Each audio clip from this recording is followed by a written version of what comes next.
신실하신 아버지 감사합니다. 오늘 수요일 맞이해서 주님 주신 생명의 하루 살아갈 수 있도록 은혜 주신 감사합니다. 이 아침 주님을 소망합니다. 하늘의 문을 열어 주시옵소서. 우리의 눈을 열어 주의 말씀의 기이한 법을 보게 하옵소서. 주를 높여 드리오며 예수님 이름으로 기도합니다. 아멘. 오늘 하나님 말씀 민수기 8장 말씀입니다. 민수기 8장 1절부터 4절까지 말씀 같이 읽습니다. 여호와께서 또 모세에게 말씀하여 이르시되 아론에게 말하여 이르라. 등불을 켤 때에는 7 등잔을 등잔대 앞으로 비추게 할지니라 하시매 아론이 그리하여 등불을 등잔대 앞으로 비추도록 켰으니 여호와께서 모세에게 명령하심과 같았더라. 이 등잔대의 제작법은 이러하니 곧 금을 쳐서 만든 것인데 밑판에서 그 꽃까지 쳐서 만든 것이라.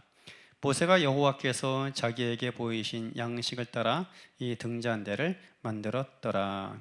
아멘. 민수기 8장 1절부터 4절입니다. 말씀 등불을 비추라. 등불을 비추라 하는 말씀의 제목입니다. 지성소, 성소, 성막 안에 있는 처소죠. 지성소는 지극히 거룩한 장소, 성소는 그에 미치지 못하지만 역시 거룩한 처소를 이야기를 합니다. 그러나 성소가 됐든 지성소가 됐든 간에 성막이라는 것은 하나님이 다스리고 통치하는 처소를 이야기를 합니다. 그래서 그 성막의 구조를 살펴보면 하나님께서 어떻게 세상을 통치하시는지를 알 수가 있습니다. 그리고 하나님의 그 통치의 본질, 통치의 내용을 볼 수가 있는 것입니다. 그 가운데 오늘 이제 성소에 있는 것, 등잔대에 관해서 말씀을 같이 나누고자 합니다. 이 등잔대는 성소에 있습니다. 성소에서 이제 7개의 줄기가 있고 줄기마다 거기에 등불을 켜게 되어져 있습니다. 그리고 떡상, 12지파를 상징하는 떡의 상 위에 올려져 있는데 그 상을 비추게 하라, 그렇게 말씀하고 있는 것이죠. 이걸 통해 하나님께서 우리에게 말씀하시는 원리가 있습니다. 첫 번째로는 하나님이 공급하신다, 하나님이 먹이신다 라고 이야기하고 있습니다. 잠깐 말씀드린 것처럼 성소에는 떡상이 있고 12지파를 상징하는 12개의 떡이 그 앞에 있다라고 이야기를 합니다. 그래서 그 떡은 사실 우리가 하나님께 드리는 게 아니에요.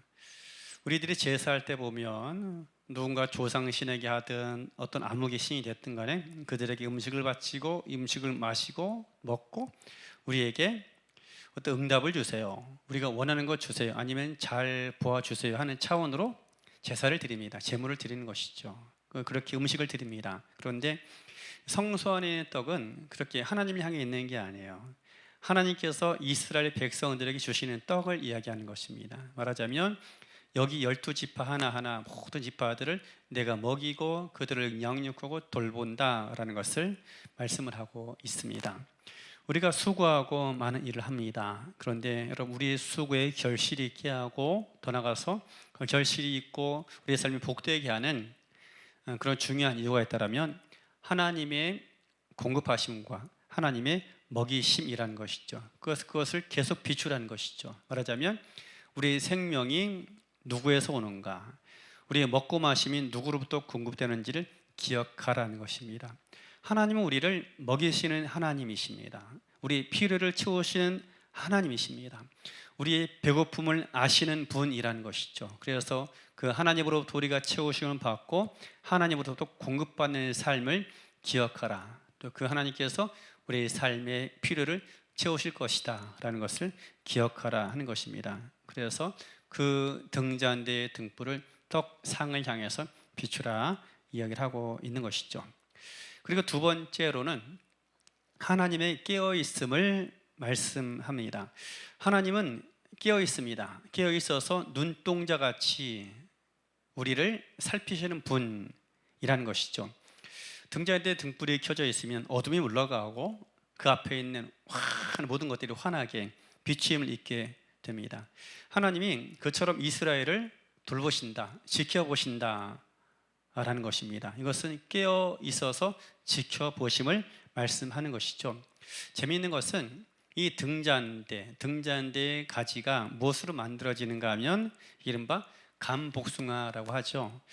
오늘날 말로 이야기하면 아몬드 나무를 이야기를 합니다. 근데 아몬드라는 말은 히브리어 샤케드인데, 이 말은 샤카드에서 파생된 말입니다. 그 샤카드는 뭐냐면 깨어있음, 깨어서 지켜봄을 이야기를 합니다. 이는 뭐 언어 유희가 되는 것이죠. 그래서 저 살구나무, 말하자면 아몬드 나무를 보느냐 보고 있습니다. 그러니까는 아몬드 나무 이름 자체가 깨어있음인데, 저 깨어있어서 저 나무를 보고 있느냐 하는 것이죠. 말하자면 하나님께서 이스라엘 사람들을 깨어서 지켜보고 있음을 이야기할 때 사용하셨던 화법인 것입니다. 그래서 그 등잔대 등불을 켜면서 제사장은 기억합니다. 그리고 또 더 나가서 밖에 있는 회중들을 향해 선포하고 말하는 것이죠. 하나님이 그 등잔대에 등불이 켜져 있다. 하나님께서 우리를 살펴보고 계시고 깨어서 지키고 계시다 하는 것이죠. 여러분, 우리가 이것을 알아야 합니다. 나를 비추시고 내 삶을 깨어 지키시는 하나님을 만나고 경험해야 합니다. 그리고 내 삶을 지키고 깨어서 보셨던 것처럼 당신들 삶도 그렇게 깨어 지켜 보고 계십니다. 선포하고 증명해낼 수 있는 삶이 되어야 합니다. 여러분, 그런 삶이 되기를 주의 이름으로 축원합니다. 그리고 세 번째로, 하나님께서 우리의 유일한 빛이라는 것입니다. 하나님 우리의 유일한 광명체라는 것이죠.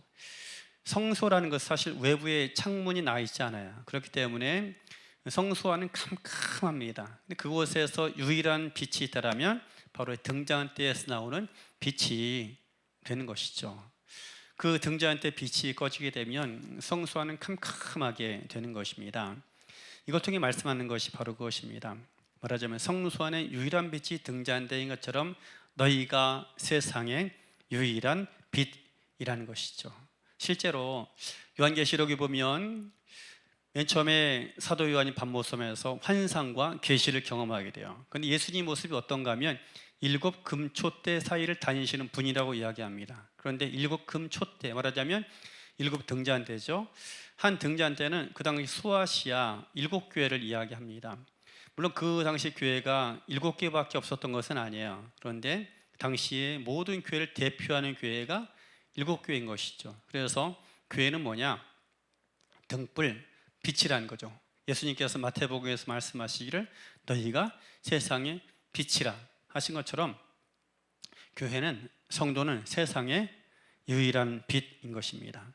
우리는 우리의 빛을 비출 수 있어야 합니다. 우리 안에 계신 예수께서 어떠한 분인지, 주님께서 우리를 어떻게 대하셨고 또 어떻게 일하시는지, 또 세상을 향해서 어떻게 일하시는지를 비출 수 있고 말할 수 있고 증명해낼 수 있어야 합니다. 그래서 오늘 하나님께서 우리에게 등잔대를 통해서 세 가지를 말씀하십니다. 하나는 모든 하나님의 공급하심이 하나님께로부터 온다라는 것입니다. 그리고 두 번째는 깨어 있으신 하나님이라는 것입니다. 하나님의 깨어 있듯이 우리가 또한 깨어 있어야 합니다. 하나님께서 우리에게 유일한 빛이 되셨던 것처럼 우리가 또 그 주의 빛을 비출 줄 아는 존재가 되어야 합니다. 하나님 백성들이 있는 곳에 간 곳마다 반드시 진리가 드러나야 되는 것이고, 하나님 행하시는 일들이 나타나야 되는 것이고, 증명이 되어야 하는 것입니다. 여러분, 우리를 통해서 나를 증명해냄이 아니라 나를 통해서 예수 그리스도의 생명과 그분의 성품이 드러날 수 있는 그런 삶을 살아가는 축복의 한 날 되기를 주의 이름으로 축원합니다. 기도합니다. 아버지 하나님, 감사합니다. 우리를 세상의 빛으로 삼으시고 비추이는 존재로 부르신 것 감사합니다. 너희가 세상의 유일한 빛이 되리라 하였사오니 그 사명을 잘 감당할 수 있도록 성령님 우리를 붙들어 주시옵소서. 깨어있는 자 되견합니다. 다 졸며 다 세상의 흐름에 자신을 맡겨 살아간다 할지라도 하나님의 사람들 깨어있게 하시고 시대를 분별해내는 지혜와 용기가 있기를 원합니다. 모든 우리의 공급하심이 아버지께 있음을 기억한 바 되게 하나오니 언제나 우리의 생명의 그런 대신 주를 바라보며 앙망하는 자 되도록 우리를 붙들어 주시옵소서. 오늘 여로 주께 맡겨드립니다. 신실하신 아버지 하나님, 더욱더 강한 손길로 우리를 붙들어 주시옵소서. 예수님 이름으로 기도합니다. 아멘.